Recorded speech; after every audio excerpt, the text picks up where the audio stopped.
Hello everyone, आज हम class 9th में एसएसटी पढ़ने वाले हैं। हिस्ट्री का पहला चैप्टर फ्रांसीसी क्रांति का पार्ट 1। 18वीं सदी के उत्तरार्ध में फ्रांसीसी समाज की संरचना। फ्रांसीसी समाज 3 वर्गों में बटा हुआ था। पहला प्रथम स्टेट, दूसरा द्वितीय स्टेट और तीसरा तृतीय स्टेट। प्रथम स्टेट के अंतर्गत पादरी वर्ग आता था, द्वितीय स्टेट के अंतर्गत कुलीन वर्ग आता था और तृतीय स्टेट अपने आप में 3 वर्गों में बटा हुआ था। सबसे पहला बड़े व्यवसायी, व्यापारी, अदालती कर्मचारी, वकील। दूसरा किसान और कारीगर आदि। तीसरा तृतीय स्टेट का सबसे छोटा वर्ग जो था वो छोटे किसान, भूमिहीन मजदूर, नौकर आदि थे। पूरी आबादी में लगभग 90% किसान थे, लेकिन अपनी उनके पास जमीन नहीं थी। लगभग 60% जमीन पर कुलीनों, चर्च और तीसरे स्टेट के अमीरों का अधिकार था। प्रथम 2 स्टेट कुलीन वर्ग एवं पादरी वर्ग के लोगों को कुछ विशेषाधिकार जमना प्राप्त थे। इन वर्गों को करों से छूट व सामंती अधिकार भी प्राप्त थे। किसानों पर करों का दोहरा बोझ था। पहला था टाइड, दूसरा था टाइल। टाइड को धार्मिक कर कहते थे और ये पादरी द्वारा लगाया जाता था। टाइल को प्रत्यक्ष कर कहते थे और ये राजा के द्वारा लगाया जाता था। कुछ अप्रत्यक्ष कर थे जैसे नमक और तंबाकू आदि। फ्रांसीसी राजा। सन 1774 ईस्वी में बूर्बू राजवंश का लुई 16 फ्रांस की राजगद्दी पर आसीन हुआ।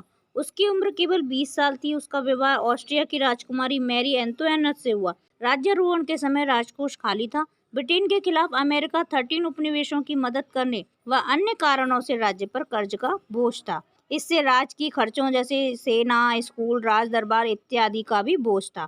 कर्जदाताओं ने 10% ब्याज की मांग की। नोट है एक प्राचीन राजतंत्र पद का प्रयोग 1789 से पहले के फ्रांसीसी समाज एवं संस्थाओं के लिए होता है। दूसरा नोट है लिब्रे फ्रांस की मुद्रा है, जिसे 1794 ईस्वी में समाप्त कर दिया गया। जीने का संघर्ष। फ्रांस की जनसंख्या 1715 में 2.3 करोड़ थी, जो सन 1789 में बढ़कर 2.8 करोड़ हो गई। फलस्वरूप अनाज उत्पादन की तुलना में मांग ज़्यादा थी। मजदूरी महंगाई की तुलना में कम थी। सूखे और ओले के प्रकोप से पैदावार संकट भी था। मध्यम वर्ग। इससे तीसरे स्टेट के व्यापारी, ऊनी तथा रेशमी वस्त्रों का समुद्री व्यापार करने वाले सौदागर, वकील, प्रशासनिक अधिकारी इत्यादि आते थे। ये प्रथम और द्वितीय स्टेट के जन्मनाने अधिकारों के विरोधी थे। ये मानते थे कि सामाजिक हैसियत का आधार उनकी योग्यता होनी चाहिए।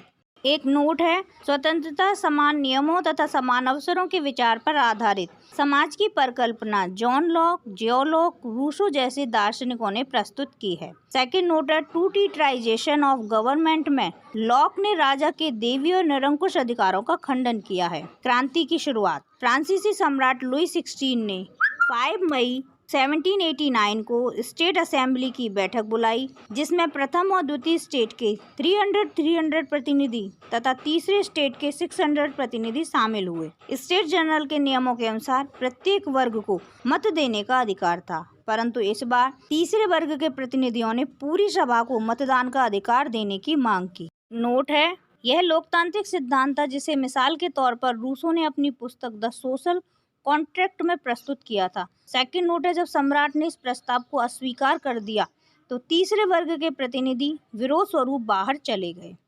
20 जून को वर्साई के इंडोर टेनिस कोर्ट में इन्होंने अपने आप को नेशनल असेंबली घोषित किया। इन्होंने शपथ ली कि जब तक संविधान तैयार नहीं किया जाएगा तब तक असेंबली भंग नहीं होगी। नेशनल असेंबली का नेतृत्व मिराबियो और आबेसिये ने किया था। मिराबियो कुलीन वर्ग से था, आबेसिये एक पादरी था। इधर पाव रोटी का दाम बढ़ने से प्रजा ने विद्रोह कर दिया। बाजारों एवं दुकानों पर धावा बोल दिया गया। 14 जुलाई को बास्तीन, जो शास्त्रागार था, पर धावा बोलकर तबाह कर दिया गया। अतः कुलीन वर्ग जागीरें छोड़कर भाग गए। लुई 16 ने अंततः नेशनल असेंबली को मान्यता दे दी और अपनी सत्ता पर संविधान का अंकुश स्वीकार कर लिया। 4 अगस्त 1789 को असेंबली ने करों, कर्तव्यों की और बंधनों वाली सामंती व्यवस्था के उन्मूलन का आदेश पारित किया।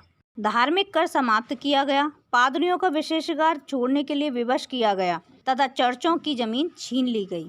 फ्रांस संवैधानिक राजतंत्र बन गया। नेशनल असेंबली ने 1791 में संविधान का प्रारूप तैयार कर लिया। सम्राट की शक्ति को सीमित कर विधायिका, कार्यपालिका एवं न्यायपालिका में विभाजित कर दिया गया। 1791 के संविधान ने कानून बनाने का अधिकार नेशनल असेंबली को दे दिया।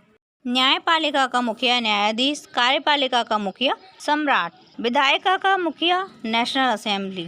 लेकिन कार्यपालिका का जो सम्राट था उस पर नेशनल असेंबली नियंत्रण रखती। मंत्री इसमें बिल्कुल निषेध थे।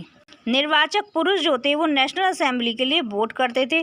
745 सदस्य नेशनल असेंबली के सदस्य थे। सक्रिय नागरिक मताधिकार प्राप्त लोग 2.8 करोड़ की जनसंख्या में लगभग 40 लाख लोग थे जो सक्रिय नागरिक कहलाते थे। निष्क्रिय नागरिक वह नागरिक जिन्हें मताधिकार प्राप्त नहीं था। लगभग 30 लाख पुरुषों, महिलाओं, बच्चों और 25 ईयर्स से कम उम्र के व्यक्तियों को मताधिकार प्राप्त नहीं था। नेशनल असेंबली प्रत्यक्ष रूप से चुनी जाती थी। सर्वप्रथम नागरिक 5000 पुरुष एक निर्वाचक समूह का चुनाव करते थे जो बाद में असेंबली सदस्य चुनते थे। 25 वर्ष से अधिक उम्र के केवल ऐसे पुरुषों के पास मताधिकार था जो 3 दिन की मजदूरी के बराबर कम से कम कर चुकाते थे। संविधान पुरुषों एवं नागरिक घोषणा पत्र के साथ शुरू हुआ जिसमें जीवन के अधिकार, अभिव्यक्ति की स्वतंत्रता के अधिकार और कानूनी बराबरी के अधिकार की नैसर्गिक एवं अहर्निय अधिकार के रूप में स्थापित किया गया।